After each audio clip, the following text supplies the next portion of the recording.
Hi, I'm back. I'll be reading some more from this book, The 1 Year Bible. April 26th, Judges chapter 6, verses 1 to 40. Again, the Israelites did evil in the eyes of the Lord, and for 7 years, he gave them into the hands of the Mid Midianites, because the power of Midian was so oppressive. The Israelites prepared shelters for themselves in mountain clefts, caves, and strongholds. Whenever the Israelites planted their crops, the Midianites, Amalekitites, and other eastern peoples invaded the country. They camped on the land and ruined the crops all the way to Gaza, and did not spare a living thing for Israel, neither sheep nor cattle nor donkey. They came up with their livestock and their tents like swarms or locusts. It was impossible to count the men and the camels. They invaded the land to ravage it.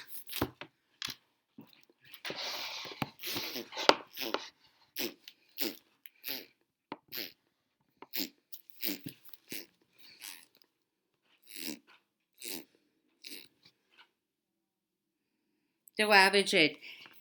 Midian so impoverished the Israelites that they cried out to the Lord for help. When the Israelites cried to the Lord because of Midian, he sent them a prophet who said, "This is what the Lord, the God of Israel, says: I brought you up out of Egypt, out of the land of slavery. I snatched you from the power of Egypt and from the hand of all your oppressors. I drove them from before you and gave you their land. I said to you, I am the Lord your God. Do not worship the gods of the Amorites in whose land you live. But you have not listened to me. Listen to me. The angel of the Lord came and sat down under the oak in OPHRAH that belonged to JOASH, the ABIEZRIT, where his son Gideon was threshing wheat and a wine press to keep it from the Midianites. When the angel of the Lord appeared to Gideon, he said, "The Lord is with you, mighty warrior." But Sir Gideon replied, "If the Lord is with us, why has all this happened to us? Where are all his wonders that our fathers told us about when they said, 'Did not the Lord bring us up out of Egypt?' But now the Lord has abandoned us and put us into the hand of Midian." The Lord turned to him and said, "Go in the strength you have and save Israel out of Midian." Put his hand. "Am I not sending you?" "But Lord," Gideon asked, "how can I save Israel? My clan is the weakest in Manasseh, and I am the least in my family." The Lord answered, "I will be with you, and you will strike down all the Midianites together." Gideon replied, "If now I have found favor in your eyes, give me a sign that it is really you talking to me. Please do not go away until I come back and bring my offering and set it before you." And the Lord said, "I will wait until you return. Gideon went in, prepared a young goat, and from an ephah of flour he made bread without yeast. Putting the meat in a basket and its broth in a pot, he brought them out and offered them to him under the oak. The angel of God said to him, "Take the meat and the unleavened bread, place them on this rock, and pour out the broth." And Gideon did so. With the tip of the staff that was in his hand, the angel of the Lord touched the meat and the unleavened bread. Fire flared from the rock, consumed the meat and the bread, and the angel of the Lord disappeared. When Gideon realized that it was the angel of the Lord, he exclaimed, "O sovereign Lord, I have seen the angel of the Lord face to face." But the Lord said to him, "Peace, do not be afraid. You are not going to die." So Gideon built an altar to the Lord there, and called it it. The Lord is peace. To this day, it stands in OPHRAH, the ABIEZRITES. The same night, the Lord said to him, take the second bull from your father's herd, the one 7 years old. Tear down your father's altar to Baal, and cut down the ASHERAH pole beside it. Then build a proper kind of altar to the Lord your God on the top of this side, using the wood of the ASHERAH pole that you cut down. Offer the second pole as a burnt offering. So Gideon took 10 of his servants and did as the Lord told him. But because he was afraid of his family and the men of the town, he did it at night rather than in the daytime. In the morning, when the men of the town got up, there was Baal, Potiphar's altar, demolished, with the ASHERAH pole beside it cut down, and the second bull sacrificed on the newly built altar.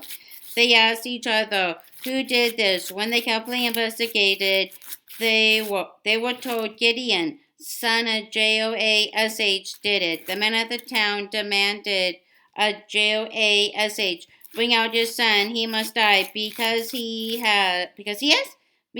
has broken down Baal, Potiphar's altar, and cut down the ASHERAH pole beside it." But Joash replied to the hostile crowd around him, "Are you going to plead Baal, Potiphar's cause, or are you trying to save him?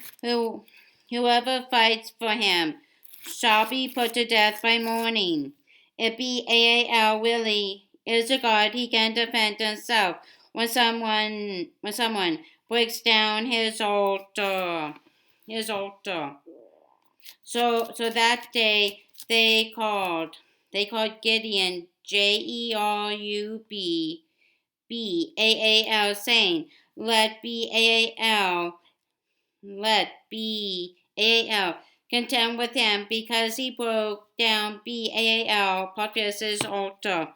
Now all the AMIDIANITES, AMALEKITS, and other eastern peoples joined forces and crossed over the Jordan and camped in the valley of Jezreel. Then the Spirit of the Lord came upon Gideon, and he blew a trumpet, summoning the ABIEZRITES to follow him. He sent messengers throughout MANASSEH, calling them to arms, and also into Asher, ZBULUN, and NAPHTALI, so that they too went up to meet them. Gideon said to God, If you will save Israel by my hand, as you have promised, look, I will place a wool fleece on the threshing floor. If there was dew only on the fleece, and all the ground is dry, then I will know that you will save Israel by my hand, as you said."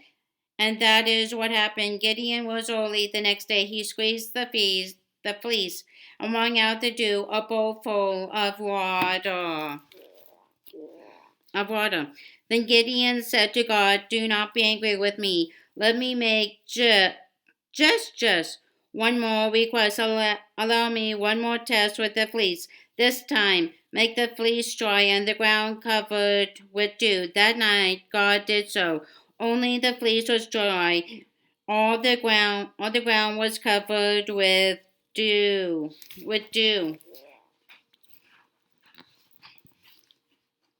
Luke chapter 22, verse 54 to Luke chapter 23, verse 12. Then seizing him, the soldiers led him away and took him into the house of the high priest. Peter followed at a distance, but when they had kindled a fire in the middle of the courtyard and had sat down together, Peter sat down with them. A servant girl saw him seated there in the firelight. She looked closely at him and said, "This man was with him," but he denied it. "Woman, I don't know him," he said. A little later, someone else saw him and said, You also are one of them." "Man, I am not," Peter replied. About an hour later, another asserted, "Certainly, this fellow was with him, for he is a Galilean." Peter replied, "Man, I don't know what you were talking about." Just as he was speaking, the rooster crowed. The Lord turned and looked straight at Peter. Then Peter remembered the word the Lord had spoken to him. "Before the rooster crows today, you will disown me 3 times." And he went outside and wept bitterly. The men who were guarding Jesus began mocking and beating him. They blindfolded him and demanded, "Prophecy, who hit you?" And they said many other insulting things to him. At daybreak, the council of the elders of the people, both the chief priests and teachers of the law, met together, and Jesus was led before them. "If you are the Christ," they said, "tell us." Jesus answered, If I tell you, you will not believe me. And if I ask you, you would not answer. But from now on, the Son of Man will be seated at the right hand of the mighty God." They all asked, "Are you then the Son of God?" He replied, "You are right in saying I am." Then they said, "Why do we need any more testimony? We have heard it from his own lips."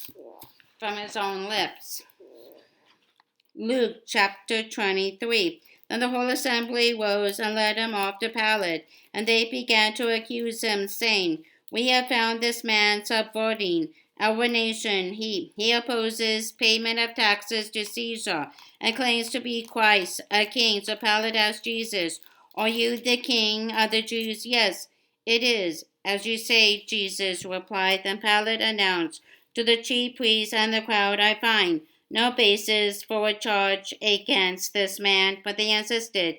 "He stirs up the people all over Judea by his teaching. By his teaching. He started in Galilee and has come all the way here." On hearing this, Pilate asked if the man was a Galilean. When he learned that Jesus was under Herod jurisdiction, he sent him to Herod, who was also in Jerusalem at that time. When Herod saw Jesus, he was greatly pleased, because for a long time he had been wanting to see him. From what he had heard about him, he hoped to see him perform some miracle. He plied him with many questions, but Jesus gave him no answer. The chief priests and the teachers of the law were standing there formally accusing him. Then Herod and his soldiers ridiculed and mocked him. Dressing him in an elegant robe, they sent him back to Pilate. That day, Herod and Pilate became friends. Before this, they had been enemies. Psalm chapter 95, verse 1 to Psalm chapter 96, verse 13. Come, let us sing for joy to the Lord. Let us shout aloud to the rock of our salvation. Let us come before him with thanksgiving and extol him with music and song. For the Lord is the great God, the great King above all gods. In his hand are the depths of the earth, and the mountain peaks belong to him. The sea is his, for he made it, and his hands formed the dry land. Come, let us bow down and worship. Let us kneel before the Lord our Maker, for he is our God, and we are the people of his pasture, the flock under his care. Today. If you hear his voice, do not harden your hearts as you did at Meribah, as you did that day at Massah in the desert, where your fathers tested and tried me, though they had seen what I did. For 40 years I was angry with that generation. I said, they are a people whose hearts go astray, and they have not known my ways. So I declared on oath in my anger, they shall never enter my rest. Psalm chapter 96. Sing to the Lord a new song. Sing to the Lord, all the earth. Sing to the Lord, praise his name. Proclaim his salvation day after day. Declare his glory among the nations, his marvelous deeds among all peoples. For great is the Lord, and most worthy of praise. He is to be feared above all gods. For all the gods of the nations are idols, but the Lord made the heavens. Splendor and majesty are before him. Strength and glory are in his sanctuary. Ascribe to the Lord, O families of nations. Ascribe to the Lord glory and strength. Ascribe to the Lord the glory due his name. Bring an offering and come into his courts. Worship the Lord in the splendor of his holiness. Tremble before him, all the earth. Say among the nations, the Lord reigns. The world is firmly established. It cannot be moved. He will judge the people with equity. Let the heavens rejoice. Let the earth be glad. Let the sea resound, and all that is in it. Let the fields be jubilant, and everything in them. Then all the trees of the forest will sing for joy. They will sing before the Lord, for he comes. He comes to judge the earth. He will judge the world in righteousness, and the peoples in his truth. Proverbs chapter 14, verses 5 and 6. A truthful witness does not deceive, but a false witness pours out lies. The mocker seeks wisdom and finds none, but knowledge comes easily to the discerning. Okay, that's all for April 26.